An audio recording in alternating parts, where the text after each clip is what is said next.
राजधानी में मानसून की आज पहली बारिश अपने साथ आफत की तस्वीर लेकर के आई है। हम इस वक्त जयपुर के आमेर क्षेत्र में खड़े हैं, जहां पर आकाशीय बिजली गिरने से तकरीबन 1 दर्जन से ज्यादा लोग उससे झुलसने से मौत का ग्रास बन चुके हैं। हमारे साथ यहाँ पर क्षेत्रीय लोग मौजूद हैं जो सबसे पहले वहां पर पहुंचे थे, प्रत्यक्षदर्शी। उनसे बात करने की कोशिश करते हैं। भैया, क्या नाम है आपका? मेरा नाम तौफीक अहमद मंसूरी। तौफीक, यहाँ पर किस तरह की स्थिति थी? आप यहाँ पर कब पहुंचे? आपने क्या स्थिति देखी? जब हमें पता चला कि यहाँ पे जब बिजली गिरी है, हमारे यहाँ घर के आगे से फायर ब्रिगेड की गाड़ी जा रही थी करी थी, तो हमने सोचा कहीं ना कहीं हादसा हुआ करा कुछ भी। तो हम लोग जब यहाँ आए करे तो थोड़ा ज़्यादा पब्लिक नहीं थी, बस 20 से 25 लोग थे। बट वो भी नीचे ही वेट कर रहे थे, कोई नीचे क्या है कैसा है। तो जब हम लोग सोचे ऊपर चल के देख कर आए तो हमें ये कहा गया कि ना कि जैसे जैसे हो सकता है दोबारा बिजली गिरे, लेकिन हमने सोचा नहीं दोबारा बिजली गिरे, लेकिन जाके देखना पड़ेगा। फिर हम लोग जब वहाँ गए तो ऊपर हमारे साथ आमेर थाने के 2 सिपाही भी थे, रतिराम जी भी थे और एक उनका नाम मैं जानता नहीं। वो हमारे साथ मौके पे गए। जब हम वहाँ जाके और भी हमारे साथ 10-15 लोग और भी थे जो यहाँ घूम रहे करे थे, वो भी लोग गए।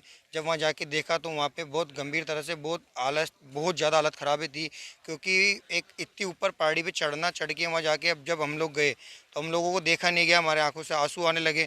फिर हमने देखा क्या करें। फिर रतिराम जी जो वहाँ के क्या नाम है आमेर थाने के सिपाही थे, उन्होंने नीचे पुलिस कंट्रोल रूम को करा बोले सर यहाँ बहुत बुरी हालत ख़राब है। फिर हम जब देखे गए तो हमने पहले ये सोचा कि करे क्या। जब जब लोगों को देखा तो वहाँ पे कितने लोग एक्सपायर भी हो चुके थे, कितने लोगों की सांसें भी चल रही थी। और जब हमने सोचा अब क्या करें तो सांसें चल रही थी, जिनको पहले पहुँचाया जाए, क्योंकि जिनकी सांसें चल रही है वो लोग चिल्ला रहे थे हमें बचाओ बचाओ, हम मर जाएंगे, ये हो जाएगा। फिर हमने उनको कैसे न कैसे करके और बाकी और भी लोग थे उनको बुलाया। यहाँ पर लोग क्यों पहुंच रहे थे? आखिर कितने लोग थे और क्यों गए थे यहाँ पर? कुछ सर जानकारी? यहाँ पे कि आमिर पॉइंट आमिर सामने के घूमने के अकॉर्डिंग यहाँ लोग आते हैं। अब जब वो आते हैं तो वो लोग इतनी ऊंचाई पे चढ़ते हैं, फोटोग्राफी करते हैं, फ़ोटो शूट वगैरह करते हैं, इस अकॉर्डिंग चल जाते हैं। बट आमिर का लोकल कोई नहीं आता यहाँ पे। जो दूसरे अदर के लोग आते हैं, अदर स्टेट के लोग आते हैं, वो घूमने जाते हैं।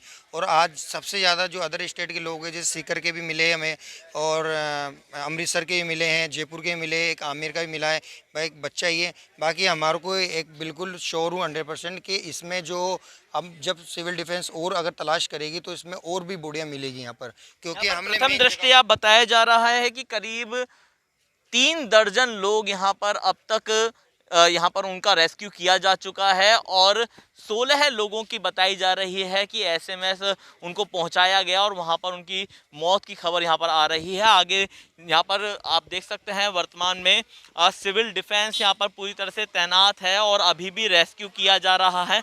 पुलिस प्रशासन यहाँ पर तैनात है। आमेर थाना क्षेत्र के जो रतिराम शर्मा हैं, जो यहाँ पर सबसे पहले पहुंचे थे कांस्टेबल, उनसे बात करते हैं। रतिराम जी, यहाँ पर क्या स्थिति थी? आप सबसे पहले वो शख्स हैं जो वहाँ पर पहुंचे थे और क्या स्थिति देखने को मिली थी और उसके बाद किस तरह की कार्रवाई की गई है? जब हमारे पास सूचना मिली कि आकाशीय बिजली गिरी है तो हम मौके पर गए। जाते वहाँ देखा तो काफ़ी लड़के थे, 2 लेडीज़ें भी थी उसमें। हमने सभी को देखा तो देखते हैं तो उसमें एक तो लड़की थी जो ख़त्म हो चुकी थी, एक छोटा बच्चा था, उसकी उम्र लगभग 9-10 साल की उम्र थी, वो ख़त्म हो गया था। और 7 लड़के और ख़त्म हुए थे उसमें, ऐसे टोटल 9 ख़त्म हो गए थे और इंजर्ड थे, घायल थे। उनको घायलों को नीचे लेके आए, स्ट्रेचर की सुविधा की, बेडशीट वगैरह मंगवा करके उनको नीचे लेके आए हम, ला करके यहाँ फिर उनको। यहाँ पर 2 दर्जन लोगों की यहाँ पर जानकारी दी जा रही है, लेकिन अभी भी अगर बात की जाए तो यहाँ पर जो क्षेत्रीय लोग हैं वो इकट्ठा हैं और कुछ लोग ऐसे भी हैं जो अपनों की तलाश में भी पहुंचे हैं, क्योंकि आज मौसम का आनंद लेने के लिए, मौसम का लुत्फ उठाने के लिए बहुत से लोग घर से बाहर निकले थे। लेकिन जयपुर में 3 ऐसे क्षेत्र हैं जहां पर आकाशीय बिजली गिरी, नाहरगढ़, जयगढ़ और आमेर के सामने वॉच टावर पर। और जिस तरह से यहाँ पर बताया जा रहा है कि एक बड़ा हादसा यहाँ पर हुआ है, उसके बाद से लोग अपनों की तलाश करने के लिए भी यहाँ पर पहुँच रहे हैं।